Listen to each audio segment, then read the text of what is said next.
Hello दोस्तों, राम राम, वंदे मातरम, राधे राधे। आप सबका आपके परिवार वीएससी स्कूल एकेडमी में एक बार फिर से स्वागत है। आज हम लोग भारतीय नदियों के विषय में चर्चा करेंगे। भारतीय नदियों के विषय में चर्चा करने से पहले हमको यह पता होना चाहिए एस्चुरी क्या होता है, डेल्टा क्या होता है, कौन सी नदियाँ एस्चुरी का निर्माण करती, कौन सी नदियाँ डेल्टा का निर्माण करती हैं, भारत का अपवाह तंत्र क्या होता है, इसको कितने भागों में बांटा गया है।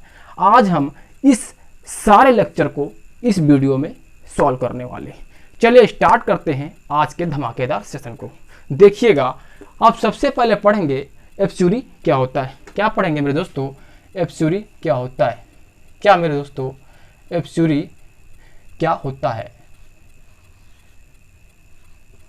एस्चुरी क्या पढ़ेंगे? एस्चुरी। अगर पूछे मेरे दोस्तों एस्चुरी को हिंदी में क्या बोलते हैं तो लिखिएगा, इसको बोलते हैं ज्वार नदमुख। क्या? ज्वार नदमुख। क्या बोलते हैं मेरे दोस्तों? ज्वार नदमुख। इसकी बात की जाए कि यह होता क्या है, ये क्या होता है, ज्वार नदमुख होता क्या है, कौन कौन सी नदियां ज्वार नदमुख का निर्माण करती हैं, तो बताएं। सागर तट पर, क्या मेरे दोस्तों, सागर तट पर स्थित आधा बंद खारे पानी का वह भाग जहां पर नदियों का ताजा पानी समुद्र के खारे पानी के साथ क्या करता है, मिलता है। क्या? फिर से सुनिएगा, सागर तट पर स्थित बंद आधा खारे पानी का वह भाग जहां पर नदियों का ताजा पानी समुद्र के खारे पानी के साथ क्या करता है, बेशक मिलाप करता है, उसे क्या कहते हैं मेरे दोस्तों? ज्वार नदमुख या एस्चुरी कहते हैं। ठीक है, होता क्या मेरे दोस्तों, याद रखिएगा, इसका हम लोग डायग्राम बनाते हैं। देखिए यह क्या है मेरे दोस्तों? सागर तट पर स्थित आधा बंद खारे पानी का वह भाग जहां पर नदियों का, क्या मेरे दोस्तों, नदियों का ताजा पानी समुद्र के खारे पानी के साथ क्या करता है, मिलता है, उसको क्या बोलते हैं मेरे दोस्तों? ज्वार नदमुख बोलते हैं। क्या बोलते हैं? ज्वार नदमुख बोलते हैं। मेरे दोस्तों क्वेश्चन बनता है ये कि ज्वार नदमुख बनाने वाली नदियां कौन कौन सी होती हैं, तो नोट करिएगा मेरे दोस्तों, ज्वार नदमुख बनाने वाली नदियां ताप्ती, नर्मदा तथा मांडवी नदियां क्या करती हैं, ज्वार नदमुख का निर्माण करती हैं। मेरे दोस्तों यहां से कई बार परीक्षा में क्वेश्चन फंसता है कि एस्चुरी बनाने वाली नदियां कौन कौन सी होती है, तो हमको यही नहीं पता होता है एस्चुरी क्या होता है। तो याद रखना मेरे दोस्तों, सागर तट पर स्थित आधा बंद खारे पानी का वह भाग जहां पर नदियों का ताजा पानी समुद्र के खारे पानी के साथ मिलता है उसे एस्चुरी कहते हैं। नोट करिएगा मेरे दोस्तों। अब अपन लोग देखेंगे डेल्टा क्या होता है। क्या देखेंगे? डेल्टा क्या होता है। डेल्टा मेरे दोस्तों नोट करिएगा क्या होता है। लिखिएगा, जहां नदी द्वारा बहाकर, नदी जब महासागर से मिलती है तो नदी द्वारा बहाकर लाई गई मिट्टी के कारण उस जगह पर जहां पर नदी महासागर से मिलती है तो यह नदी कई धाराओं में बट जाती है। फिर से सुनिएगा मेरे दोस्तों, नदी जहां महासागर से मिलती है उस जगह पर नदी की धारा कई सारी धाराओं में विभाजित हो जाती है, जिसके कारण एक आकृति का निर्माण होता है। उस आकृति को त्रिभुजाकार आकृति कहते हैं। इस त्रिभुजाकार आकृति को ही हम डेल्टा कहते हैं। क्या? इस जो त्रिभुजाकार आकृति बनती है इसी को हम लोग डेल्टा कहते हैं। क्या मेरे दोस्तों, आपसे पूछेगा कि डेल्टा बनाने वाली नदियां कौन कौन सी होती हैं, आपसे पूछेगा डेल्टा किस प्रकार की मिट्टी का निर्माण करता है, आपसे पूछेगा कि सबसे बड़ा डेल्टा कौन सी नदियां बनाती है, तो मेरे दोस्तों नोट करिएगा क्या कि सबसे, अगर आपसे पूछे कि डेल्टा किस प्रकार की मिट्टी का निर्माण करता है तो नोट करेगा डेल्टा उपजाऊ मिट्टी का निर्माण करता है। इसमें कृषि की पैदावार ज़्यादा होती है। क्या? इसमें कृषि की पैदावार ज़्यादा होती है। आपसे पूछेगा मेरे दोस्तों कि डेल्टा बनाने वाली नदियाँ कौन कौन सी होती है, तो नोट करिएगा मेरे दोस्तों, डेल्टा बनाने वाली नदियाँ कौन कौन सी होती हैं। सबसे बड़ा डेल्टा बनाने वाली नदियाँ गंगा और ब्रह्मपुत्र, जो कि भारत का सबसे बड़ा डेल्टा का निर्माण करती हैं। उस डेल्टा को सुंदरवन डेल्टा कहते हैं, जो कि पश्चिम बंगाल में स्थित है। आपसे पूछेगा और कौन कौन सी नदियाँ जो हैं डेल्टा का निर्माण करती हैं? तो मेरे दोस्तों नोट करिएगा, जो है महानदी, गोदावरी तथा कृष्णा नदी, ये सब डेल्टा का निर्माण करती हैं। चलिए हम पढ़ते हैं कि डेल्टा क्या होता है। असल में बात ये होती है, जब नदी महासागर से मिलती है, क्या जब नदी महासागर से मिलती है तो क्या होता है मेरे दोस्तों, इस जगह पर नदी द्वारा बहाकर लाई गई मिट्टी के कारण, इस जगह नदी द्वारा बहाकर लाई गई मिट्टी के कारण नदी की धारा कई सारी धाराओं में विभाजित हो जाती है। नदी की धारा कई सारी धाराओं में क्या होती है मेरे दोस्तों, विभाजित हो जाती है। इस विभाजन के कारण जिस त्रिभुजाकार आकृतियों का निर्माण होता है, जिन त्रिभुजाकार आकृतियों का निर्माण होता है मेरे दोस्तों, उसको क्या बोलते हैं मेरे दोस्तों, उसको डेल्टा बोलते हैं। जो ये मिट्टी होती है, जो ये मिट्टी के कारण जो विभाजन होता है, यह मिट्टी बहुत ही उपजाऊ मिट्टी होती है। चलिए मेरे दोस्तों नोट करिएगा कि डेल्टा क्या होता है।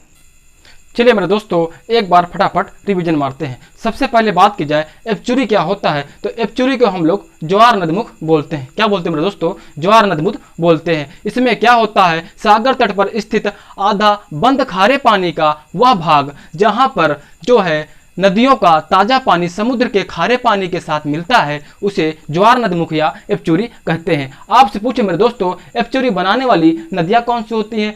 पेपर की दृष्टि से बार बार पूछे जाने वाला क्वेश्चन क्या है, क्या नर्मदा, ताप्ती तथा मांडवी नदी एपचुरी का निर्माण करती हैं। अब आगे बढ़ते हैं, डेल्टा क्या होता है मेरे दोस्तों। डेल्टा क्या होता है, नदी जहां पर महासागर से मिलती है, नदी जहां पर महासागर से मिलती है, तो जब वह मिलती है तो उस जगह पर नदी द्वारा बहा कर लाई गई मिट्टी के कारण नदी की धारा कई सारी धाराओं में क्या होती है, डिवाइड हो जाती है। जिस प्रकार एक आकृति का निर्माण होता है मेरे दोस्तों, जिस प्रकार एक आकृति का निर्माण होता है, जो आकृति त्रिभुजाकार होती है, इसी त्रिभुजाकार आकृति को मेरे दोस्तों क्या बोलते हैं, डेल्टा बोलते हैं। सबसे बड़ा क्वेश्चन बनता है कि डेल्टा बनाने वाली नदियां कौन सी होती हैं, तो गंगा, ब्रह्मपुत्र, महानदी, गोदावरी तथा कृष्णा नदी डेल्टा का निर्माण करती हैं। आपसे पूछे मेरे दोस्तों, सुंदरवन का डेल्टा, भारत का सबसे बड़ा डेल्टा कौन सा मेरे दोस्तों, सुंदरवन का डेल्टा बनाने वाली नदियां कौन सी हैं, तो लोग नोट करना मेरे दोस्तों, गंगा तथा ब्रह्मपुत्र किसका, सुंदरवन का डेल्टा बनाती हैं, सुंदरवन का डेल्टा बनाती हैं। या कहाँ है, अगर पूछे किस राज्य में है, सुंदरवन का डेल्टा किस राज्य में मेरे दोस्तों, तो नोट करिएगा किस राज्य में है, पश्चिम बंगाल में। किसमें, पश्चिम बंगाल में है सुंदरवन का डेल्टा। चलिए अब बात करते हैं भारत के अपवाह तंत्र की, चलिए बात करते हैं अपवाह तंत्र की। अपवाह तंत्र क्या होता है, भारत का अपवाह तंत्र के विषय में हम लोग चर्चा करने वाले हैं। अपवाह तंत्र वह क्षेत्र होता है जिसमें नदियां, मतलब कि नदियां जो है छोटी छोटी धाराएं, मतलब अलग अलग दिशाओं से छोटी छोटी धाराएं आकर एक मुख्य धारा, मतलब मुख्य नदी का निर्माण करती हैं। उसे हम क्या बोलते हैं मेरे दोस्तों, अपवाह तंत्र बोलते हैं। अपवाह तंत्र से जो छोटी छोटी धाराएं आकर एक मुख्य धारा में मिलती हैं, इन छोटी छोटी धाराओं को हम सहायक नदियां बोलते हैं। और इस नदी में, जिस नदी में आकर मिलती हैं, उसे हम क्या बोलते हैं, उसे बोलते हैं मुख्य नदी या मुख्य धारा। आगे बात करते हैं, इसे दो भागों में विभाजित किया गया है। किसको, अपवाह तंत्र को दो भागों में विभाजित किया गया है। एक में आता है हिमालयी अपवाह तंत्र, दूसरे में मेरे दोस्तों आता है प्रायद्वीपीय अपवाह तंत्र। प्रायद्वीपीय अपवाह तंत्र तथा हिमालयी अपवाह तंत्र में नदियां आती हैं। मेरे दोस्तों याद रखिएगा कि हिमालयी अपवाह तंत्र में हम लोग सबसे पहले यहाँ पर स्थित क्या पढ़ेंगे मेरे दोस्तों, सिंधु नदी। किसका, सिंधु नदी पढ़ेंगे। क्या पढ़ेंगे, सिंधु नदी तंत्र। क्या पढ़ेंगे मेरे दोस्तों, लिखिएगा सिंधु नदी तंत्र। इसमें हम लोग सिंधु नदी तंत्र पढ़ेंगे। और मेरे दोस्तों यहाँ पर हम लोग क्या पढ़ेंगे मेरे दोस्तों, लिखिएगा गंगा नदी तंत्र। क्या, गंगा नदी तंत्र। आपसे पूछे और क्या पढ़ेंगे मेरे दोस्तों, तो यहाँ पर हम लोग पढ़ेंगे ब्रह्मपुत्र नदी तंत्र। क्या, लिखिएगा ब्रह्मपुत्र नदी तंत्र।